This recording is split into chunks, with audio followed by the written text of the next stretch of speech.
ओम शांति। 14 अक्टूबर 2024 के ईश्वरीय महावाक्य। पहले सुनते हैं मुरली के मुख्य पॉइंट्स। बाबा ने कहा, ज्ञान का सागर एक मैं ही हूँ। इस ज्ञान से सेकंड में गति सदगति हो जाती है।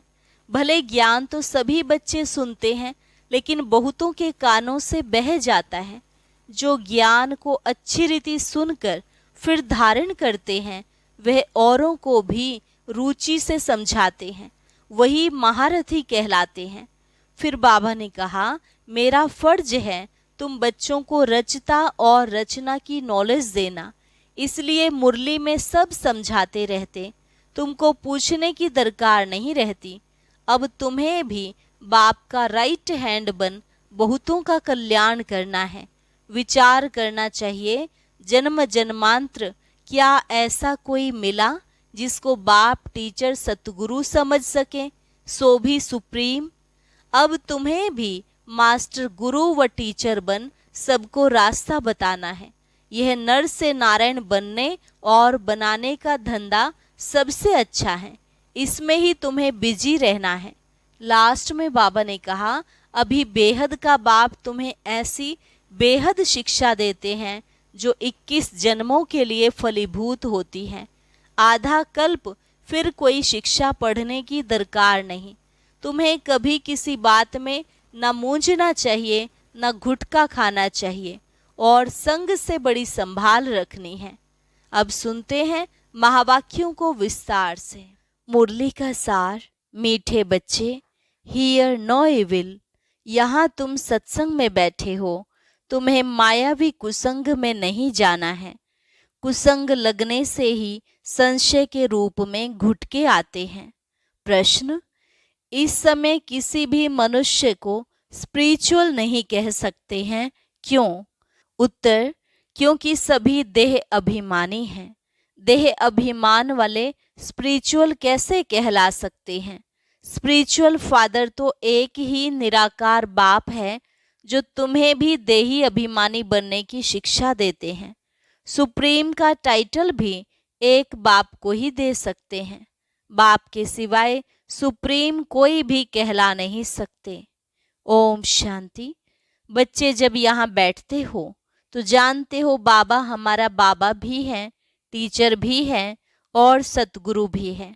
तीन की दरकार रहती है, पहले बाप, फिर पढ़ाने वाला टीचर और फिर पिछाड़ी में गुरु। यहाँ याद भी ऐसे करना है, क्योंकि नई बात है ना। बेहद का बाप भी है, बेहद का माना सबका। यहाँ जो भी आएंगे कहेंगे यह स्मृति में लाओ। इसमें किसको संशय हो तो हाथ उठाओ। यह वंडरफुल बात है ना। जन्म जन्मांतर कभी ऐसा कोई मिला जिसको तुम बाप, टीचर, सतगुरु समझो, सो भी सुप्रीम। बेहद का बाप, बेहद का टीचर, बेहद का सतगुरु, ऐसा कभी कोई मिला? सिवाय इस पुरुषोत्तम संगम युग के कभी मिल ना सके। इसमें कोई को संशय हो तो हाथ उठाए। यहाँ सब निश्चय बुद्धि होकर बैठे हैं। मुख्य है ही यह तीन। बेहद का बाप नॉलेज भी बेहद की देते हैं। बेहद की नॉलेज तो यह एक ही है। हद की नॉलेज तो तुम अनेक पढ़ते आए हो। कोई वकील बनते हैं, कोई सर्जन बनते हैं, क्योंकि यहाँ तो डॉक्टर, जज, वकील आदि सब चाहिए ना। वहाँ तो दरकार नहीं, वहाँ दुख की कोई बात ही नहीं।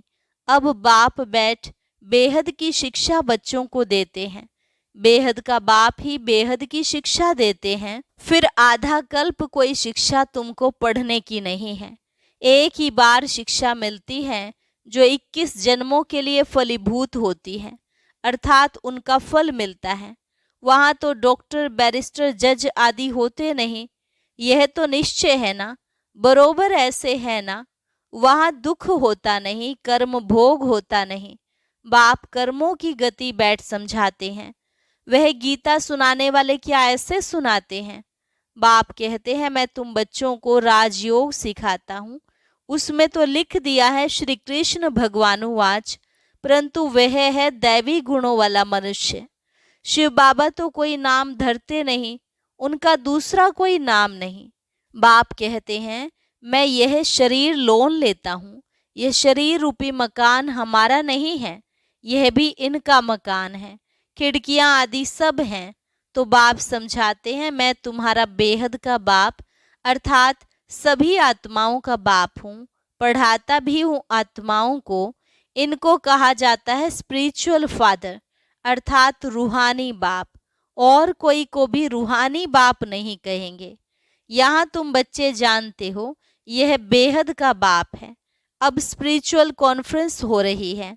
वास्तव में स्पिरिचुअल कॉन्फ्रेंस तो है ही नहीं, वह तो सच्चे स्पिरिचुअल है नहीं, देह अभिमानी है। बाप कहते हैं, बच्चे देही अभिमानी भव, देह का अभिमान छोड़ो। ऐसे थोड़े ही किसको कहेंगे, स्पिरिचुअल अक्षर अभी डालते हैं। आगे सिर्फ रिलीजियस कॉन्फ्रेंस कहते थे, स्पिरिचुअल का कोई अर्थ नहीं समझते हैं। स्पिरिचुअल फादर अर्थात निराकारी फादर, तुम आत्माएं हो स्पिरिचुअल बच्चे। स्पिरिचुअल फादर आकर तुमको पढ़ाते हैं। यह समझ और कोई में हो न सके। बाप खुद बैठ बतलाते हैं कि मैं कौन हूँ। गीता में यह नहीं है। मैं तुमको बेहद की शिक्षा देता हूँ। इसमें वकील, जज, सर्जन आदि की दरकार नहीं, क्योंकि वहाँ तो एकदम सुख ही सुख है, दुख का नाम निशान नहीं होता। यहाँ फिर सुख का नाम निशान नहीं है। इसको कहा जाता है प्राय लोप। सुख तो काग विष्टा समान है, जरा सा सुख है तो बेहद सुख की नॉलेज दे कैसे सकते। पहले जब देवी देवताओं का राज्य था तो सत्यता 100% थी, अभी तो झूठ ही झूठ है। यह है बेहद की नॉलेज। तुम जानते हो यह मनुष्य सृष्टि रूपी झाड़ है जिसका बीज रूप मैं हूँ। उनमें झाड़ की सारी नॉलेज है, मनुष्यों को यह नॉलेज नहीं है। मैं चैतन्य बीज रूप हूँ। मुझे कहते ही है ज्ञान का सागर। ज्ञान से सेकंड में गति सदगति होती है। मैं हूँ सबका बाप। मुझे पहचानने से तुम बच्चों को वर्षा मिल जाता है, परंतु राजधानी है ना, स्वर्ग में भी मर्तबे तो नंबरवार बहुत हैं। बाप एक ही पढ़ाई पढ़ाते हैं, पढ़ने वाले तो फिर नंबरवार ही होते हैं। इसमें फिर और कोई पढ़ाई की दरकार नहीं रहती। वहाँ कोई बीमार होता नहीं। पाई पैसे की कमाई के लिए पढ़ाई नहीं पढ़ते। तुम यहाँ से बेहद का वर्षा ले जाते हो। वहाँ यह मालूम नहीं पड़ेगा कि यह पद हमको कोई ने दिलाया है, यह तुम अभी समझते हो। हद की नॉलेज तो तुम पढ़ते आए हो, अब बेहद की नॉलेज पढ़ाने वाले को देख लिया, जान लिया। जानते हो बाप बाप भी हैं, टीचर भी हैं, आकर हमको पढ़ाते हैं। सुप्रीम टीचर हैं, राजयोग सिखलाते हैं, सच्चा सतगुरु भी है। यह है बेहद का राजयोग। वह बैरिस्ट्री डॉक्टरी ही सिखलाएंगे, क्योंकि यह दुनिया ही दुख की है। वह सब है हद की पढ़ाई, यह है बेहद की पढ़ाई। बाप तुमको बेहद की पढ़ाई पढ़ाते हैं। यह भी जानते हो यह बाप टीचर सतगुरु कल्प कल्प आते हैं, फिर यही पढ़ाई पढ़ाते हैं सतयुग त्रेता के लिए। फिर प्राय लोप हो जाता है, सुख की प्रारब्ध पूरी हो जाती है ड्रामानुसार। यह बेहद का बाप बैठ समझाते हैं, उनको ही पतित पावन कहा जाता है। श्री कृष्ण को त्वमेव माता पिता व पतित पावन कहेंगे क्या? इनके मर्तबे और उनके मर्तबे में रात दिन का फर्क है। अब बाप कहते हैं, मुझे पहचानने से तुम सेकंड में जीवन मुक्ति पा सकते हो। अब श्री कृष्ण भगवान अगर होता तो कोई भी झट पहचान ले। श्री कृष्ण का जन्म कोई दिव्य अलौकिक नहीं गाया हुआ है, सिर्फ पवित्रता से होता है।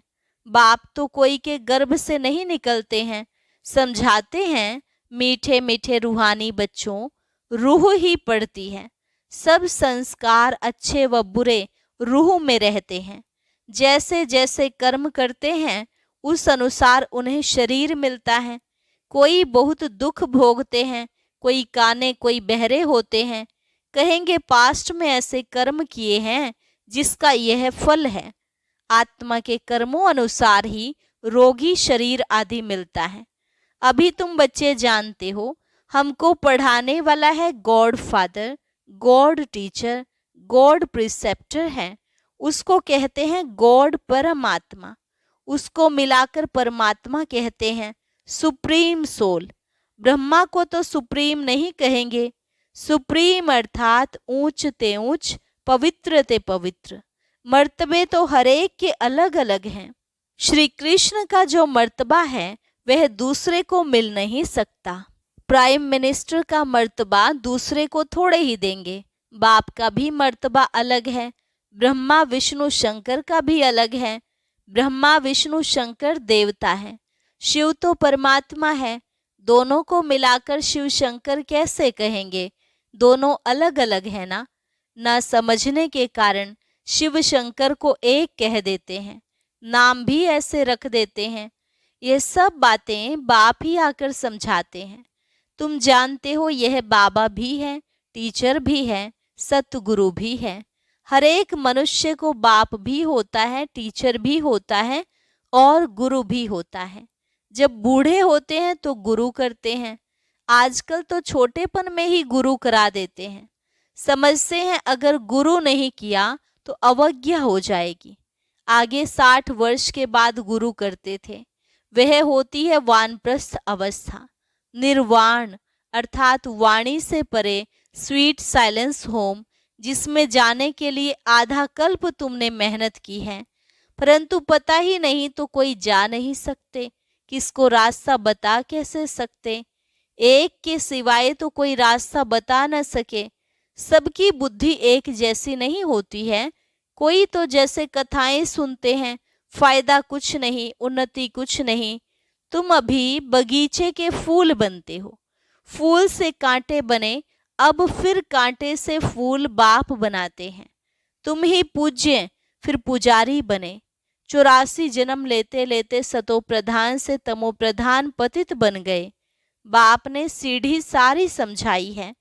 अब फिर पतित से पावन कैसे बनते हैं यह किसको भी पता नहीं। गाते भी है ना, हे पतित पावन आओ, आकर हमको पावन बनाओ। फिर पानी की नदियां, सागर आदि को पतित पावन समझ क्यों जाकर स्नान करते हैं? गंगा को पतित पावनी कह देते हैं, परंतु नदियां भी कहाँ से निकली? सागर से ही निकलती है ना। यह सभी सागर की संतान है। तो हर एक बात अच्छी रीति समझने की होती है। यहाँ तो तुम बच्चे सत्संग में बैठे हो, बाहर कुसंग में जाते हो तो तुमको बहुत उल्टी बातें सुनाएंगे। फिर यह इतनी सब बातें भूल जाएंगी। कुसंग में जाने से गुटखा खाने लग पड़ते हैं।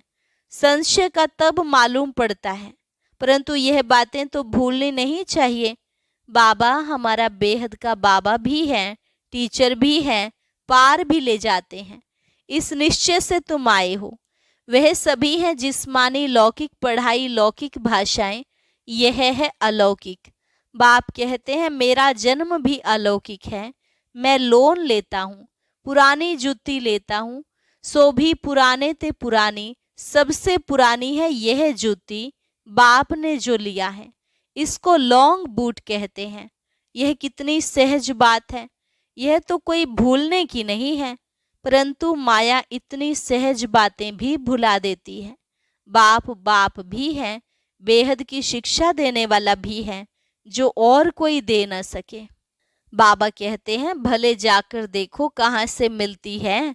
सब है मनुष्य, वह तो यह नॉलेज दे न सके। भगवान एक ही रथ लेते हैं, जिसको भाग्यशाली रथ कहा जाता है, जिसमें बाप की प्रवेशता होती है। पद्मा पद्म भाग्यशाली बनाने, बिल्कुल नजदीक का दाना है। ब्रह्मा सो विष्णु बनते हैं, शिव बाबा इनको भी बनाते हैं, तुमको भी इन द्वारा विश्व का मालिक बनाते हैं। विष्णु की पूरी स्थापन होती है। इसको कहा जाता है राजयोग, राजाई स्थापन करने लिए। अभी यहाँ सुन तो सब रहे हैं, परंतु बाबा जानते हैं बहुतों के कानों से बह जाता है। कोई धारण कर और सुना सकते हैं, उनको कहा जाता है महारथी। सुनकर फिर धारण करते हैं, औरों को भी रुचि से समझाते हैं। महारथी समझाने वाला होगा तो झट समझेंगे। घोड़े सवार से कम, प्यादे से और भी कम। यह तो बाप जानते हैं कौन महारथी हैं, कौन घोड़े सवार हैं। अब इसमें मूंझने की तो बात ही नहीं, परंतु बाबा देखते रहते हैं, बच्चे मूंझते हैं, फिर झुटके खाते रहते हैं, आंखें बंद कर बैठते हैं। कमाई में कभी घुटका आता है क्या? झुटका खाते रहेंगे तो फिर धारणा कैसे होगी? उबासी से बाबा समझ जाते हैं यह थका हुआ है। कमाई में कभी थकावट नहीं होती, उबासी है उदासी की निशानी। कोई न कोई बात के घुटके अंदर खाते रहने वालों को उबासी बहुत आती है। अभी तुम बाप के घर में बैठे हो तो परिवार भी है, टीचर भी बनते हैं, गुरु भी बनते हैं, रास्ता बताने के लिए मास्टर गुरु कहा जाता है। तो अब बाप का राइट हैंड बनना चाहिए ना, जो बहुतों का कल्याण कर सकते हैं। धंधे सभी में है नुकसान, बिगड़ धंधे नर से नारायण बनने के। सभी की कमाई खत्म हो जाती है। नर से नारायण बनने का धंधा बाप ही सिखलाते हैं। तो फिर कौन सी पढ़ाई पढ़नी चाहिए? जिनके पास धन बहुत है वह समझते हैं स्वर्ग तो यहाँ ही है। बापू गांधी ने राम राज्य स्थापन किया। अरे दुनिया तो यह पुरानी तमो प्रधान है ना, और ही दुख बढ़ता जाता है। इनको राम राज्य कैसे कहेंगे? मनुष्य कितने बेसमझ बन पड़े हैं। बेसमझ को तमो प्रधान कहा जाता है। समझदार होते हैं सतो प्रधान।